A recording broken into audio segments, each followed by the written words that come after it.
Polisi menangkap 11 pemuda yang diduga menyekap dan menganiaya seorang remaja berusia 17 tahun di apartemen Bekasi, Jawa Barat. 11 orang ditahan di Mapores Metro Bekasi dan 4 lainnya masih dalam pengejaran.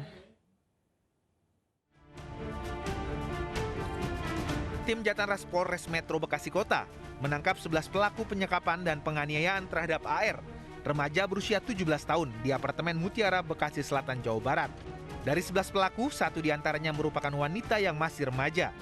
4 orang lainnya masih dikejar polisi.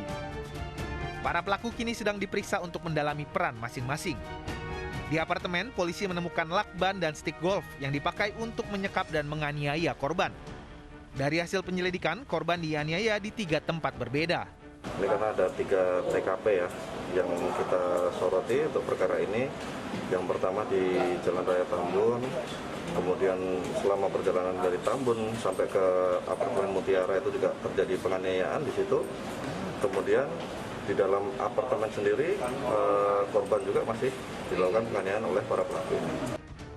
Menurut polisi, korban AR merupakan salah sasaran. Latar belakang penyekapan ini adalah utang teman korban kepada salah satu pelaku. Saat korban bersama temannya untuk membayar utang, korban ditangkap para pelaku dan dibawa ke apartemen untuk dianiaya.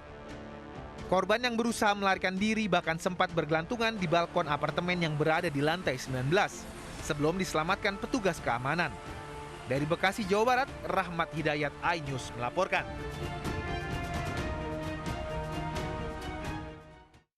Dan pemirsa, kita bergabung dengan Kasat Reskrim Polres Metro Bekasi Kota AKBP Heri Purnomo dan bibi korban atau tante korban Angel Sukma Karlina. Selamat sore Pak Heri dan Ibu Angel. Ya, Selamat sore, Pak. Baik, saya ke Pak Heri terlebih dahulu. Pak Heri, saat ini perkembangan kasus sudah sejauh mana? Jadi setelah kita melakukan pemeriksaan secara maraton, mulai kemarin kita sudah menetapkan ya ada 8 tersangka dari tindak pidana penyekapan yang dilakukan oleh ke-8 orang tersebut. Dan saat ini untuk 8 orang tersebut sudah kita lakukan penahanan untuk proses penyidikan selanjutnya. Jadi sudah ada 11 orang yang ditangkap tadi, tapi hanya 8 yang ditetapkan sebagai tersangka. Yang Ya, 3-nya betul. lagi berperan sebagai apa, Pak? Yang 3 karena tidak mengetahui secara pasti kegiatan yang dilakukan oleh 8 pelaku itu, maka kami melihat dari fakta-fakta yang ada, dari kesaksian para pelaku yang ada di TKP maupun dari peristiwa yang terjadi, kami kemudian tidak menetapkan kepada 3 orang lainnya sebagai tersangka. Mereka cukup dijadikan sebagai saksi saja. Oke, kita ke tante korban, Bu Angel. Iya. Bisa diceritakan kepada kami kondisi terkini saudara Anda, keponakan Anda ini yang menjadi korban? Iya, saat ini masih dalam perawatan ya. Kami kemarin sudah berobat ke klinik terdekat untuk mengobati luka-lukanya. Dan di hari Senin nanti saya akan melaksanakan ini CT scan. Karena luka di kepalanya itu memang ada benturan keras juga ya. Dipukul pakai benda wajan, teflon, sama helm. Nah, dari penuturan korban, seperti apa kronologi kejadian ini? Iya, kalau untuk kronologinya kan ponakan saya ini kan mengantar temannya untuk COD. Nah, terus dia pas udah di bola kapal itu dia dipukulin. Nah, temennya ini berhasil lolos, tapi ponakan saya ditangkap, dimasukin ke dalam mobil. Di dalam mobil itu dipukulin sampai tiba di apartemen. Di dalam apartemen pun tetap dipukulin, disekap sampai dengan pagi. Nah, itu sekitar jam 6 pagi, ponakan saya itu berusaha untuk lolos, melarikan diri dari balkon, dari lantai 19 apartemen. Baik, sebenarnya yang bermasalah itu adalah teman dari keponakan Anda, Bu Angel? Iya, teman dari keponakan saya yang bermasalah. Apakah keponakan Anda mengetahui sebenarnya duduk masalahnya seperti apa? Enggak mengetahui. Jadi keponakan saya ini hanya diminta nganterin aja. Ketika diminta mengantarkan oleh temannya, apa yang dikatakan oleh temannya? Temannya sih bilangnya mau COD, katanya COD HP. Oke, tapi ternyata ketika keponakan Anda disekap dan kemudian dianiaya, apa kata-kata yang terlontar dari para pelaku, Bu Angel? Dari kata pelaku itu dia disuruh ngaku di mana itu si Rio, katanya gitu kan. Heeh. Yang jadi targetnya si pelaku itu. Ponakan saya kan memang nggak tahu. Baik, saya kembali ke Pak Heri. Pak Heri, sebenarnya ini adalah masalah apa sih Pak? Utang piutang atau apa Pak? Jadi dapat saya jelaskan, rekan korban yang bernama Rio ini sebenarnya ada masalah hutang piutang dengan para pelaku. Kemudian karena sudah dicari beberapa hari tidak ketemu dan ditagih juga selalu menghindar, salah satu pelaku atas nama C ya, itu kemudian meminta bantuan kepada rekan-rekannya yang lain untuk bisa mencari keberadaan dari Rio ini. Kemudian pada malam kejadian memang korban ini diajak oleh si Rio untuk bertemu dengan para pelaku tersebut. Namun sesampainya di TKP, korban langsung ditangkap dan dianiaya oleh para pelaku tersebut.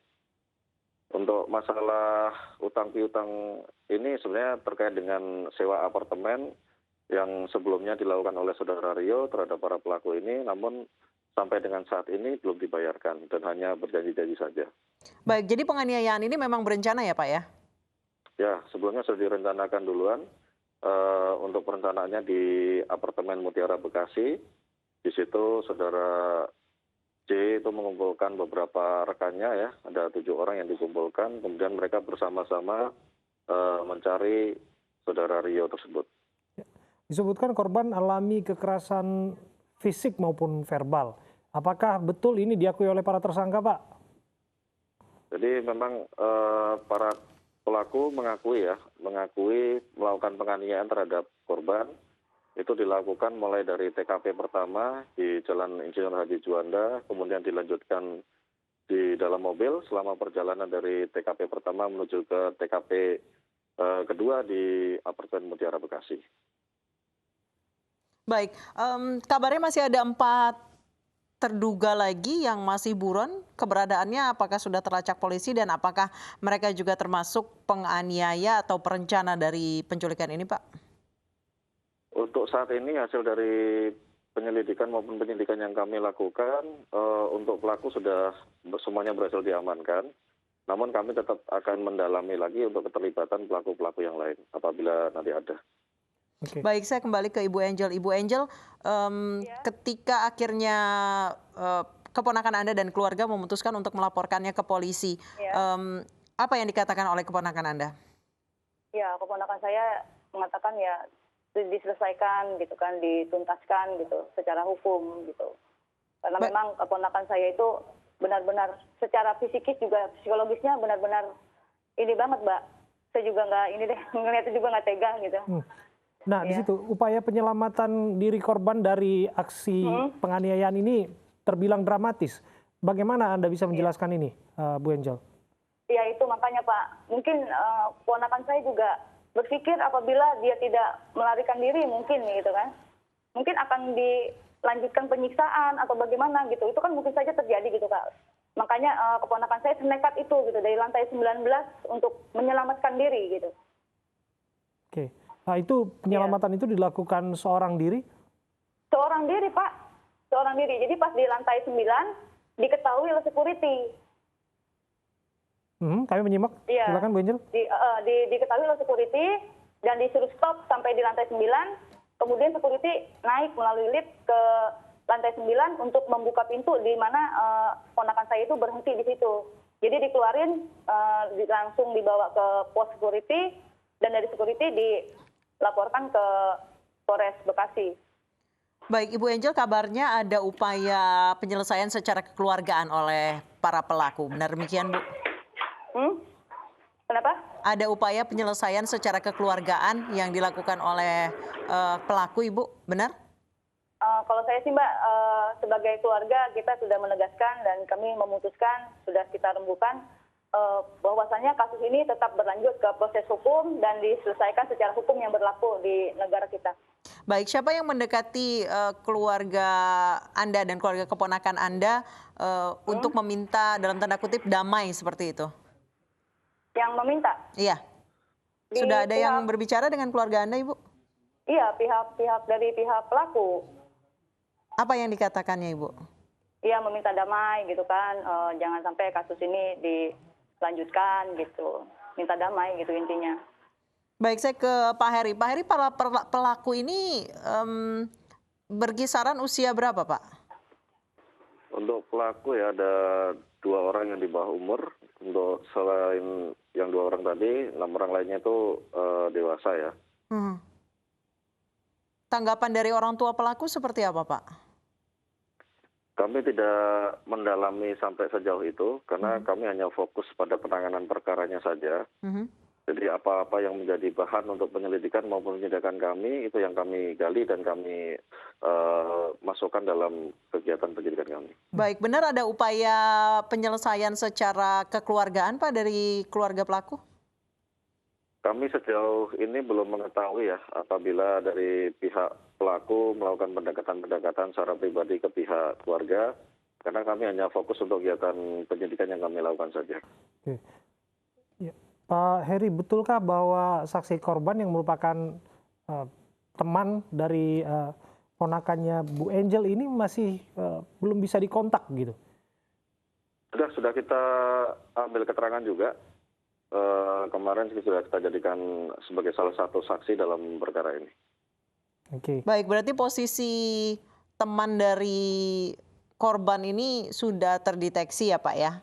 Ya, Apa sudah dipertemukan dengan para pelaku? Kalau untuk mempertemukan kami tidak secara langsung ya. Ini karena menyangkut psikologi yang bersangkutan juga. Tentunya kami mempunyai teknik-teknik tersendiri untuk melakukan pemeriksaan. Yang jelas kita hanya fokus pada kegiatan penyidikan, bagaimana supaya secara teknis kegiatan-kegiatan yang kami lakukan itu tidak kemudian menimbulkan gangguan dalam proses penyidikan yang berjalan. Ya, dari perspektif polisi, apakah masih dimungkinkan penganiayaan berencana seperti ini masuk pada tahap mediasi antar keluarga, Pak? Kalau mediasi itu silahkan saja ya, karena itu haknya dari kedua belah pihak. Namun kami tidak masuk dalam tataran untuk melakukan negosiasi dengan para pihak tersebut. Baik, Ibu Angel, sejauh ini apa tuntutan dari pihak keluarga terhadap sejauh ini 8 tersangka? Iya, tadi saya kebetulan ada di Polres Bekasi. Pihak pelaku itu kumpul ya, sekitar ada berapa orang dari orang tuanya itu untuk meminta damai gitu kan. Tapi saya sudah tegaskan tadi di Polres Bekasi dalam pertemuan tersebut bahwasanya dari kami memang benar tidak mau ada untuk damai atau apapun yang dimaksud dengan si pelaku ini, orang tua pelaku ini gitu.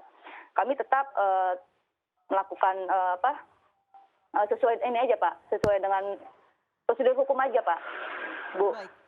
Apakah ada upaya hukum juga terhadap teman dari keponakan Anda yang dalam tanda kutip seakan menjadikan keponakan Anda sebagai jaminan gitu? Iya. Apa Jadi, yang dilakukan pihak keluarga? Nah itu Pak, makanya kan di sini kita juga kurang begitu paham ya Pak tentang ininya. Ini ponakan saya ini nggak kenal gitu dengan pelaku ini gitu. Tapi dijadikan pancingan supaya si Rio ini untuk datang ke apartemen gitu. Pak Heri, apakah para pelaku ini sebetulnya pernah tersandung kasus hukum atau seperti apa dalam catatan kepolisian, Pak? Untuk ke arah sana kami belum mendalami ya. Nanti akan kita cek juga tentunya apakah mereka masing-masing pelaku ini sebelumnya pernah tersandung perkara pidana. Sederhananya apakah mereka amatir atau sesungguhnya mereka bayaran, itu saja Pak?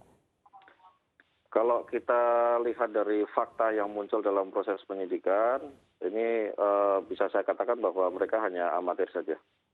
Amatir, berarti bukan pelaku bayaran yang memang dipesan untuk menyekap, menganiaya agar urusan utang piutang ini bisa diselesaikan, begitu ya Pak? Ya, betul sekali. Baik, Pak Heri, status para pelaku ini apa? Pelajar kah, mahasiswa atau pegawai atau apa Pak? Sementara kita masih mendalami ya, ada beberapa yang mengatakan bahwa yang bersangkutan bekerja, namun bekerja di mana juga tidak jelas, masih kita dalami masing-masing pelaku.